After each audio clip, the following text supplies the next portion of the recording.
In my last video, I mentioned I was going to meet up with Joshua, Mr. Scratch's former handler, and that's what I did. We'd agreed to meet at 12 p.m. at his place. Now, I'm not a shy person. I used to be, but that is a past long behind me. Even though I consider myself rather brave, I admit my fingers were shaking a little when I pressed them down on Joshua's doorbell. About 10 seconds later, a lady in what looked to be her late 30s opened the door. She eyed me up and down, and before sighing deeply and pushing the door wide open, motioning for me to come in. "You must be from that wretched park," she grunted. "Come on in. Joshua's waiting for you in the living room." I offered her a polite smile as I stepped inside, which she promptly ignored. She pointed at a doorway ahead, and I walked past her into the living room of the small cottage-style home. While it did look rather cozy, I noticed a general sickliness hanging over the interior. Every single piece of furniture somehow managed to look worn and tired in its own special way. The place reminded me a lot of what I would feel like entering my grandparents' home as a kid.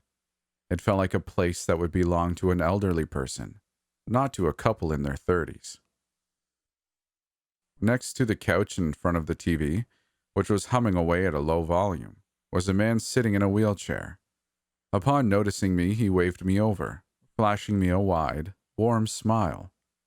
"Well, hello there," he exclaimed cheerfully. "Won't you look at that?"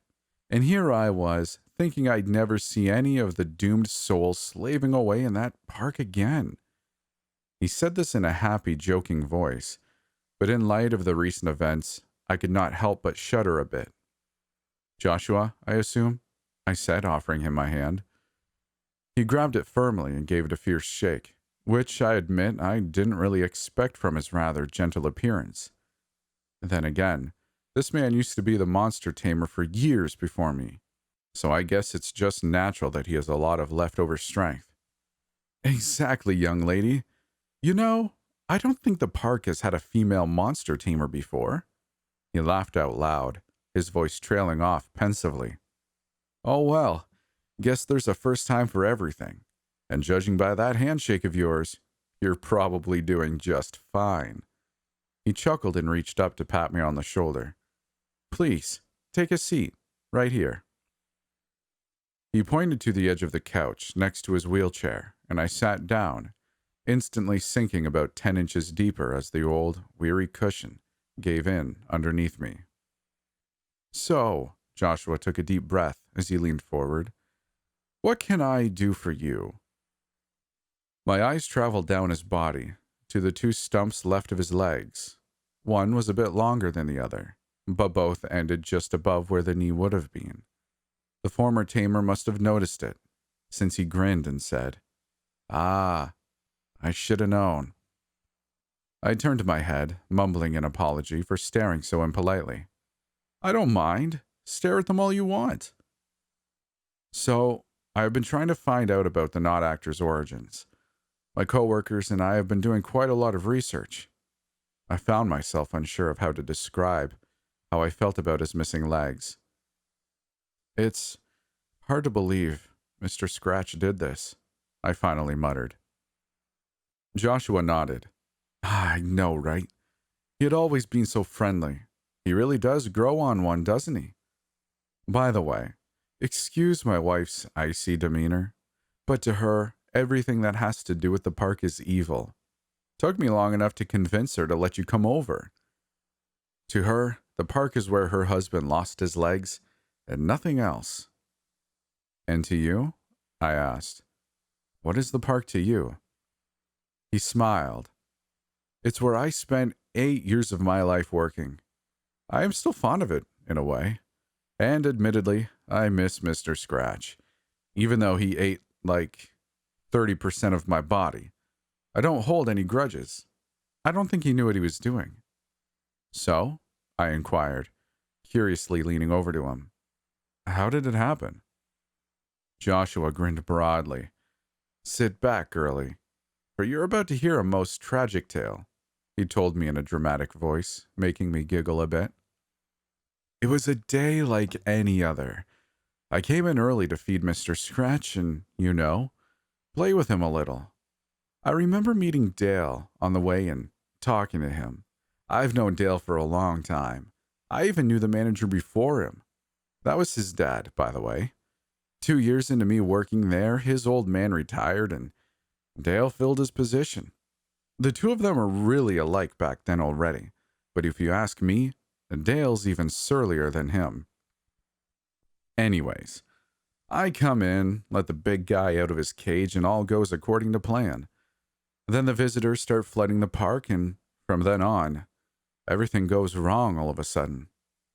I don't know why, but that day there was just some real jerks among them. Some of the kids began to hop around Mr. Scratch, and they were kind of pulling on his fur and shouting like crazy.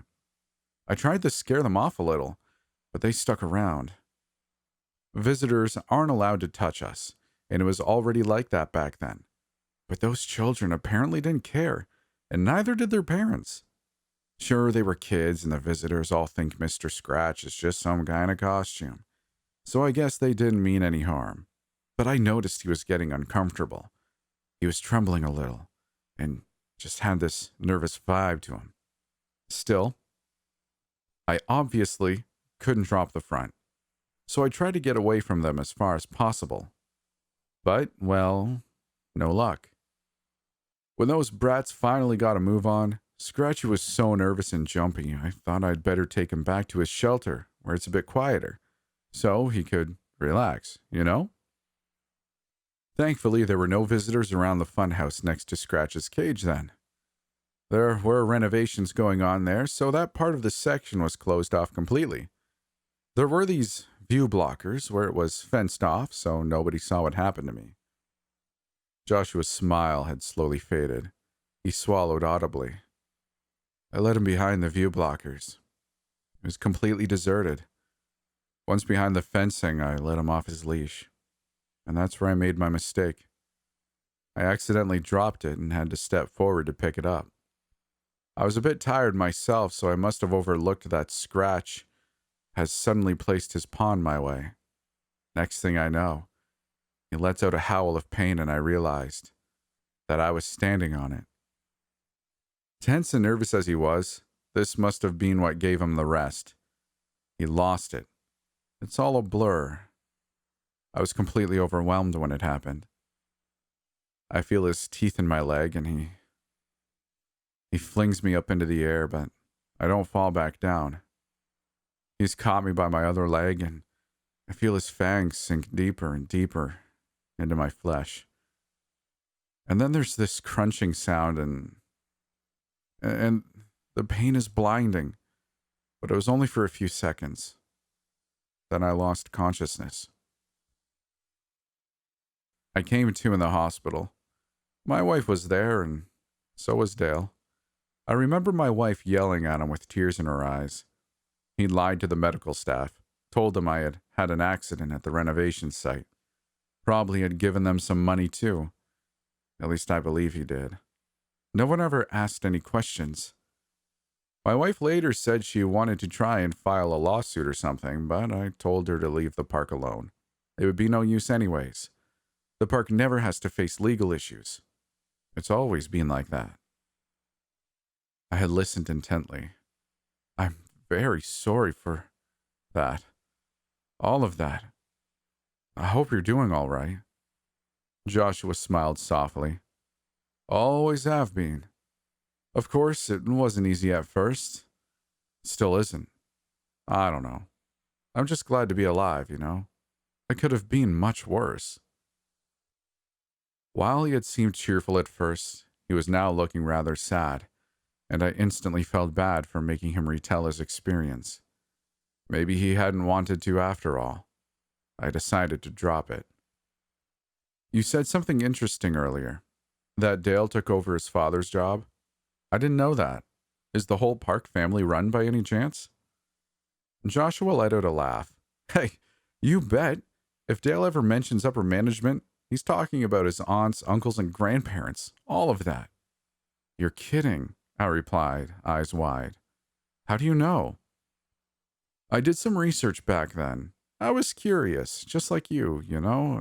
I think Dale never mentions it because him and his folks don't want us to know that the park is a family matter.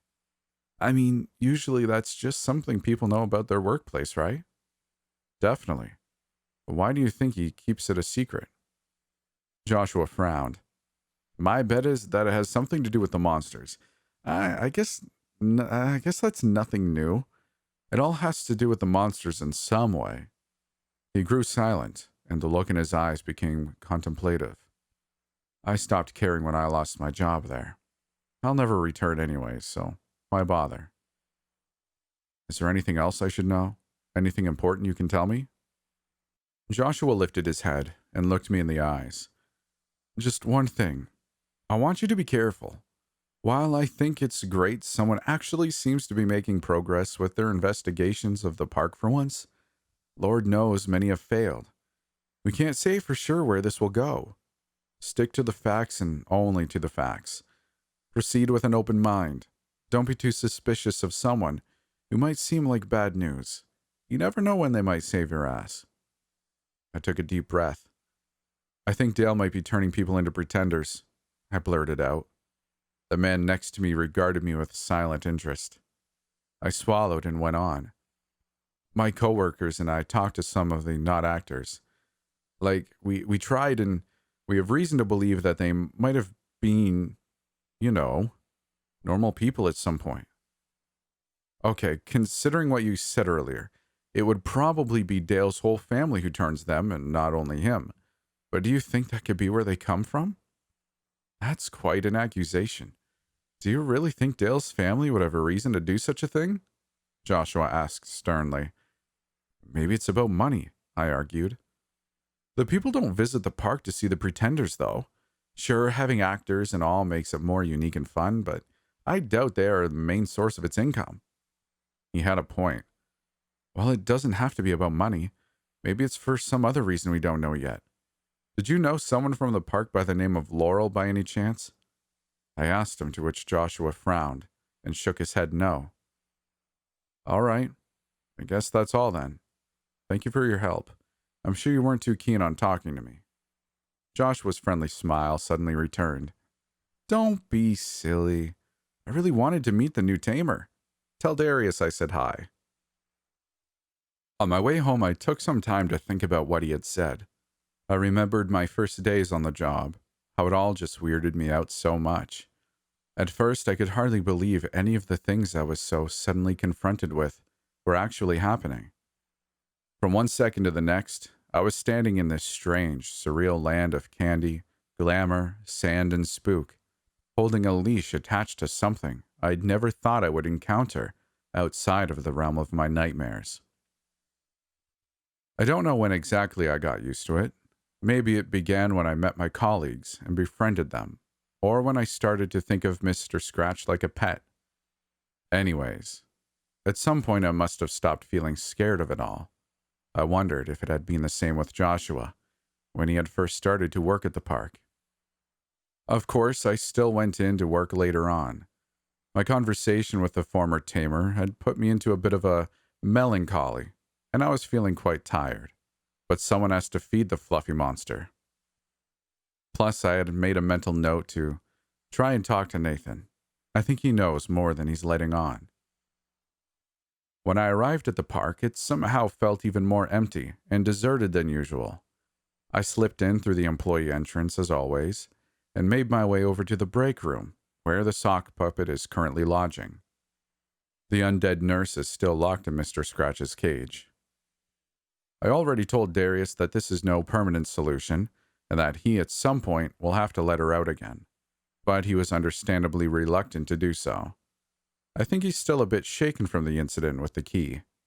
I have therefore allowed him to use the cage for one more day, meaning that he will have to set her free again tomorrow. I promised him I would be there with him, so I would be able to help him in case she would lash out at him again. I have a feeling it's going to be fun.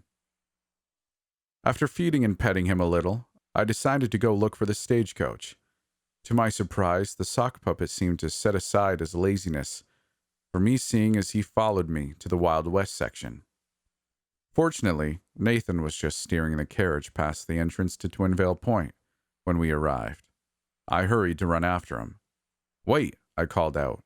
"Nathan!" The drumming of hooves on the ground came to a stop. When I caught up with the stagecoach, I noticed a familiar figure perched atop its roof. Not sure who to address first, I motioned for Nathan to give me a moment. The cowboy was staring down at me with a void look in his eyes.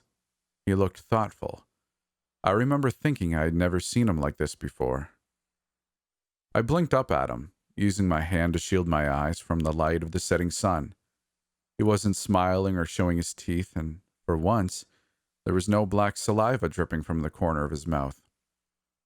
If I squinted, I could almost ignore the large deformity in his upper lip. For a moment, a very short moment, he looked almost like a completely ordinary person. "Hey," I said, not sure how else to greet him. He didn't react, merely continued to stare at me blankly. "About yesterday, I didn't mean to upset you. I don't know what it was exactly that got you so angry or sad or whatever, but it really wasn't my intention." Swallowing my apprehension, I cleared my throat and asked, "Are we good?" He seemed to think for a few seconds before he bit his lip and nodded. "Good," I muttered. That's a relief." His lips curled ever so slightly, and I let go of a breath I didn't know I was holding. Walking up to Nathan, I greeted him politely. The stench of his blanket hit me instantly, and I tried not to wrinkle my nose at it. "I was wondering if I could ask you some questions," I explained. Nathan looked at me, then over at Mr. Scratch, who was standing by my side. "Try it," he said in that low, husky voice of his. "See if I answer." "Okay." I bit my lip, thinking for a little while. "What do you know about the park?" "That's a very vague question," Nathan replied. "I know a whole lot of things about the park, but I don't think they'll be of any use to you." He almost sounded like he was mocking me. He glanced up at the roof of the carriage, above him where the cowboy was still sitting, watching us attentively. "Maybe I don't even want to talk to you." "But," my voice trailed off as he motioned for me to back off. "If I were you, I'd get away from the stagecoach now. The sun's about to set." A thin smile I had never seen on him before began to spread on his lips, and he clicked his tongue. "Giddy up," he called out, cracking the reins. The horses neighed loudly before dashing off. The laughing cowboy held onto the edge of the roof, starting to chuckle joyously as the carriage set into motion. I was left alone with the sock puppet, staring after them. Later at home, I did as some of you advised me, and attempted to research the name the diva had given us, Laurel. In short, my search yielded no valuable results. There are no missing person cases from anyone by that name in this area, or anything like that, or at least I couldn't find any. All in all, while Dale is still very, very suspicious in my opinion, I want to heed Josh's advice and proceed with an open mind. After all, I haven't forgotten about the key yet either, and who knows where that will lead us. I guess it's best to be ready for just about anything right now.